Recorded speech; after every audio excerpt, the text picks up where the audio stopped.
झाले, सारा दूषित त्या ठिकाणचा, आणि तू देतो म्हणून दान देणार त्याच वंशात जन्मला, असं त्या ठिकाणी लागलं नेहरू शिवाय बोलायला. येत वंशी विधान पक्षियाचे समसमान मांस केले आपण परिमित वचन. अरे याच वंशामध्ये शमी नावाचा राज्य झालेला आहे. कपोत नावाचा असताना इंद्र आणि यम आलेले होते. त्याने आपापलं खाद्य मागितलं आणि त्या कपोताच्या म्हणजे त्या असणाऱ्या कबुतराच्या किंवा त्या असणाऱ्या ह्याच्या वजनानं स्वतःच शरीराचं असणारं मांस शिकलं, आणि त्या राजाच्या वंशामध्ये तू असला किरनिष्ठ वंशाला तरी लाभ लावणारा बडा बडा लागून बोलायला अशी अवस्था झाली. येची वंशी मुच कुंदलान इंद्र साय केले, हे आपण त्याने वित केले दारुण रणकंदन तारके. याच वंशामध्ये मुचकुंद नावाचा राजा झालेला, इंद्राला दान दिलं आणि तारकासुराबरोबर युद्ध केलं.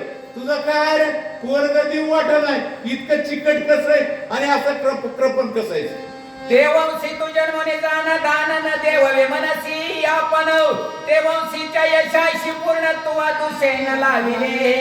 हे ऋषीवर्य होते, हे विश्वामित्र होता, त्या वंशामध्ये जन्मालास आणि त्याच वंशामध्ये तू दान देऊन असताना नाही म्हणतो, साऱ्या वंशाचा असताना दूषण आहे, सारा पाप तुझ्यावर येत वंशी मोहिनीने छेडिता त्याशी पुत्राच्या चिरदेवणी अति शिवरात एकादशी उठासे.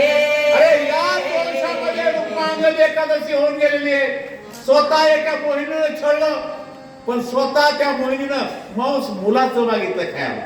तुला नाही खायचंय नको खाऊ म्हणली, पण मला खायचंय, आणि त्या मुलाचं मांस त्या धर्मांगाचं मांस त्या रुक्मांगानं दिलंय, पण एकादशी व्रत त्या ठिकाणी सोडलं नाही अशी अवस्था आहे. तू ही त्याची वंशी जन्मराशी पुत्र न देवव्य स्वयंमनसी लाद लाविली सूर्य वंशाची उन्हे सूर्य दशरथ राजा त्याच वंशामध्ये तू जन्माला लाज वाटली त्या साऱ्या सूर्यवंशाला, आणि तिथून पुढे सूर्यवंशामध्ये एकही राज्य असताना खरं बोलणारा नाही असं इथून पुढे प्रथा पडल. कपूचा बैसला इंद्र स्कंदी दैत्य पराभिविले विदित्य वंशीचा तू त्रिशुद्धी मनसी पुत्र नेदी विद्यार्थे. अरे त्याच वंशामध्ये इंद्राच्या खांद्यावर कपोत बसला, त्या ठिकाणी युद्ध झालं, आणि त्याच वंशामध्ये तू जन्म मुलगा देईनस आणि रामाला नाही म्हणतोस, असं त्या ठिकाणी त्या वंशाची आचारी सारी त्या ठिकाणी पाप घडल.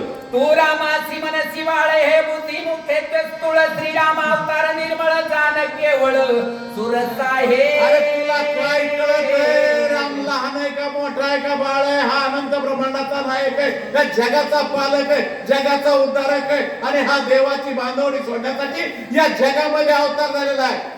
पाठीमागच्या अवतारामध्ये महाराज मी सतत सांगत असतो, पाठीमागचे अवतार किती झाले तर सहा अवतारामध्ये देवाचे 3च गुण येत, रामाच्या अवतारामध्ये 12 गुण येत, कृष्णाच्या अवतारामध्ये 16 गुण येत.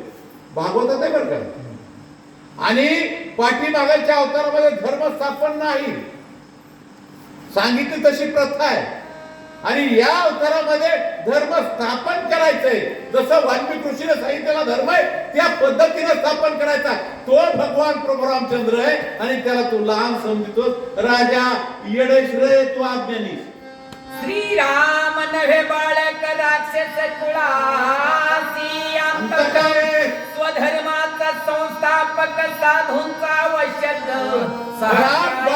राक्षसांचा अंतक आहे. धर्म स्थापन करायचा आहे, साधू संताला शिकवण द्यायची, आणि साधू संताला त्यांचा त्या ठिकाणी त्यांना संरक्षण द्यायचे. याच्यासाठी भगवंताने हा अवतार घेतलेला आहे. धनुर्विद्याने रघुनंदन हे वचनाचे अति अनुप्रमाण राम सकळ विद्या जन्मस्थान शास्त्रास्त्र जीवन निज बीज. राजा काहीच कळत नाही. भगवान श्रीकृष्णाने सांगितलंय मीच युद्ध आहे, मीच कौरव आहे, मीच पांडव आहे, मीच शस्त्र आहे, मीच अस्त्र आहे, करता करिता मीच आहे. पण ज्याच्या पद्धतीचा व्यवहार आहे. तसं धनुर्विद्या प्रभू रामचंद्र येत नाही. धनुर्विद्येचा जाणता तो आहे, जगाचा बाप आहे, जगातल्या जेवढ्या विद्यार्थी असलेल्या प्रभू रामचंद्रापासून झाल्याचा असा तो भगवान आहे. श्रीराम धीर गुणा गुण गुण गंभीर विराज महावीर परमशूर श्री प्रभू रामचंद्र रणगंभीर. तो जगामध्ये कुणालाही भीत नाही, नव देव आहे, त्याला काय भीती, अप्रतिम शक्ती आहे. असा तो भगवान प्रभू रामचंद्र आहे, आणि सर्व राक्षसाली मारू शकतो. श्रीराम मनुष्य नव्हे पाही राम देही श्रीराम चैतन्य विग्रही राम स्वदेही पर. अरे राजा राम माणूस नाही, तो एक भगवान परमात्मा आहे. देहात असून विधेय अवस्थेत आहे आणि तोच या जगाचा असणारा पालनहार आहे. कारण देवाचे अवतार 5 आहेत लक्षात ठेवायचे. कोणचे? पंचमहाभूताला एक 5 अवतार समजायचे. कारण त्यांचे रंग रूप दिसते का आपल्याला? आग, तेज, वायू, पृथ्वी आणि आकाश, यांना रंग नाही, रूप नाही. हे पण देवाचेच अवतार येते. कारण असा तो भगवंत आहे आणि ते 5 एका ठिकाणी आले तर जीव तयार होतोय, नाहीतर होत नाही. त्यांच्यामध्ये जागृत अवस्था आहे. वारा असलं तर तुमचं शरीर जगतंय, पृथ्वी असली तर चालता येतंय, आकाश असलं तर शरीरामधलं तुमचं पोकळी राहते आणि तेज असलं तर दिसतंय. अशा पद्धतीचं त्यांचा आपल्याला पाहिजे तेव्हा आपला जीव आहे आणि तो परमात्मा देहेचे विधेय असा प्रोग्राम केला. राया तुने निश्चित श्रीरामा मानेसी प्राकृतम वसिष्ठासी पुसे हव्रतांत तो यथार्थ सांगितले. रामा, तुला कळतच नाही राजा दशरथा.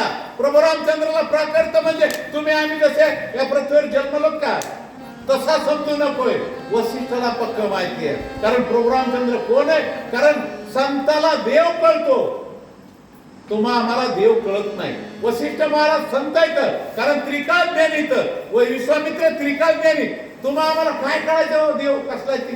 असा तो भगवान परमात्मा त्या वसिष्ठाला माहिती आहे आणि त्याला विचार बरं काय ते. आता स्वस्ती असो तुम्हासी सकल कल्याण श्री रामासी मी जाईन स्वश्रमासी मनोनिरुती निघाला.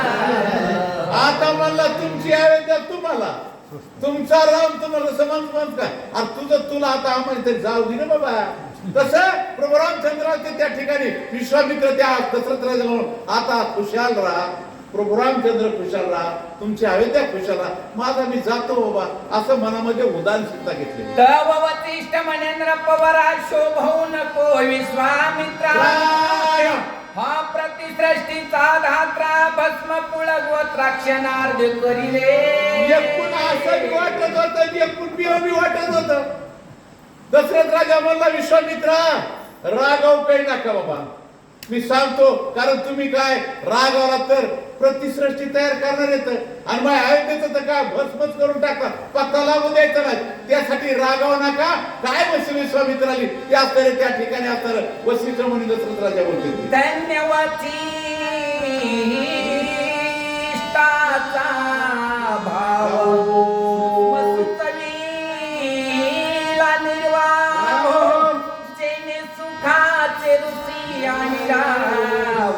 तैसा उपाव चिंतिलाय. धन्य धन्य वसिष्ठ आहे. ओळखीला विश्वामित्राच्या मनामध्ये काय आणि त्या ठिकाणी विश्वामित्र बी आनंदी होत आणि राजा त्या ठिकाणी तो दशरथ राजा बी आनंदी व्हा. अशा पद्धतीचा विचार वसिष्ठ मुनी आता सांगणार आहेत. वसिष्ठ गुय सांगे रायासी शांत करी विश्वामित्रासी दोघे पुत्र द्यावे त्यासी दोघे पुत्र तुम्हापाशी कृतार्थे. वसिष्ठ ऋषीने राजाला कोपऱ्यात बोलून घेतलं, कानात सांगितलं हे जर माघारी गेलं का नाही काटाच निघाला आपल्या हृदयाचा, सारा शाप देऊन जाईल, पुन्हा आपल्याला कधी जयच येणार नाही. आणि त्याच्यासाठी हे 2 मुलं राम लक्ष्मण त्याला देऊन टाक. बरं शत्रुघ्न हाय तर तू करमणुकीला आता हे भूकेंद्र होतं लेकर बाळायला नाही महाराज. कारण जीव आहे, आपल्या माणुसकीच्या धर्मातला विचार आहे. कारण कुणी असला तरी बापाला त्या मुलाचा त्या ठिकाणी जीव लागणारच आहे किंवा त्याला मय येणारची तशी अवस्था त्या असणार दशरथ राजाची होती. आणि वसिष्ठानं त्याला सांगितलं गुरु आज्ञा वंदोनी शिरसी लोटांगण विश्वास मित्रासी राम लक्ष्मण दिदले तुम्हासी दोघे मला पासी राहू द्या.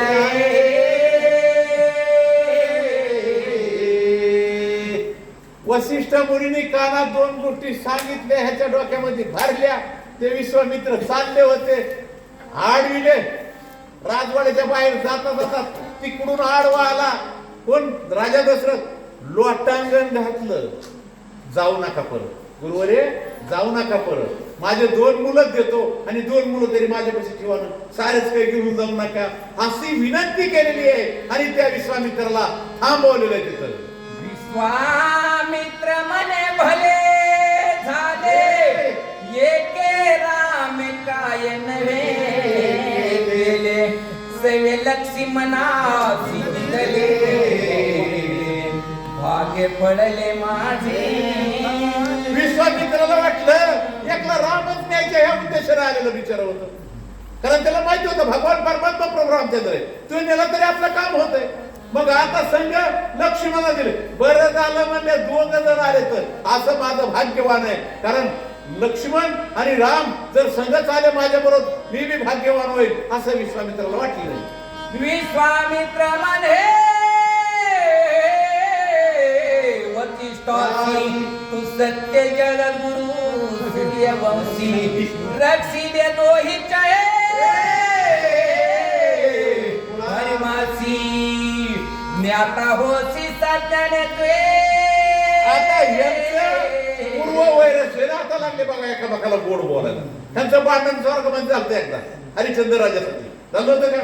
आणि असं त्या ठिकाणी विश्वामित्र त्या वसिष्ठाला म्हणू लागले, धन्य धन्य त्या सूर्यवंशाचे तुम्ही गुरु, तर तुम्ही एका शब्दामध्ये माझंही समाधान केलं आणि राजाचंही समाधान केलं. असा असताना दुईकडे असताना दिवा लावला, असं त्या ठिकाणी तो असणारे विश्वामित्र वसिष्ठ मुनीला बोलू लागले. वसिष्ठ विश्वामित्रांनी राहो स्वरस्थानी बैसले पाहो, कधी सुत झाला निसंदेह हो, परम उत्साह स्वनने. नाथमारी सांगतात विश्वामित्र वसिष्ठ आणि राजा हे एका ठिकाणी निवांत जायचं, गादीसूत म्हणतात त्यांना विश्वामित्राला. आणि हा त्या ठिकाणी आनंद वाटला, आता माझ्या बरोबर राम येणार आहे, आता माझ्या कहो मला सांगा, ज्या साधूला कळाला देव आणि साधू देव मागायला गेलाय, तिथं नाही मिळाल्यावर आनंद होईल का नाही, तिथं मिळालाय किती आनंद झाले असेल त्या असणाऱ्या विश्वामित्राला, अशी अवस्था झाली त्या ठिकाणी. राजा म्हणे विश्वा जीव लगासी, राम पाचार ऋषी रूपातला राजा नेसी, प्रभू रामचंद्रासाठी त्या ठिकाणी एका जवळच्या माणसाला सांगितलं, प्रभू रामचंद्राला लक्ष्मणाला घेऊन या. कुणी सांगितलं? राजानं. आणि त्यावेळेस माहिती होतं देवा त्रिकाज्ञानी, ते काय आपल्यासाठी येणे का पाहिजे काय कळत नाही म्हणून सांगायचे. लगेच देवाला वाटलं चला आता विश्वामित्र संघ जायचंय, आणि त्या ठिकाणी सभेमध्ये भगवान तो असताना प्रभू रामचंद्र आलेले. वसिष्ठासी साष्टांग नमन रायासी, चरणी माता विश्वामित्रासी, येरे हृदयासी. लोटांगण असताना वसिष्ठाला घातलेलं आहे, बरोबर आहे का नाही. साष्टांग नमस्कार तिकडं वडिलाला घातलेला आहे आणि विश्वामित्राचे पायावरच ठेवले. असे प्रभू रामचंद्रानं आता आपली लेकरांचे पाहून आले, कुणी पाया पडायच्या माहिती पत्ताच नाही, कारण आपल्याला अक्कलच नाही तेवढी. अक्कल तर पाहिजे ना समोरच्याचा आशीर्वाद घेण्याची, कारण आशीर्वादामध्ये सर्वात महत्व आहे. कुणी असं पाया पडल्यावर त्या ठिकाणी असताना आशीर्वाद मिळतो आणि आशीर्वाद घ्यायलाच पाहिजे, अशी अवस्था त्यांची. लोटांगणे वसिष्ठासी साष्टांग नमन रायासी, चरणी माता विश्वामित्रासी, येरे हृदयासी आली गेले. विश्वामित्राच्या पायावर डोकं ठेवलं, त्यानं हृदयालाच आली न दिलं. चला आता झाली गोष्ट. ऋषी रामा झाली भेटी आनंद विश्वामित्राचे पोटी जे जे कार्य गरजती उठी श्रीराम दृष्टी दे ऋषीची रामाची साऱ्याची भेट झाली, सारा जे जे काय झालेला ते असताना अयोध्येच्या ठिकाणी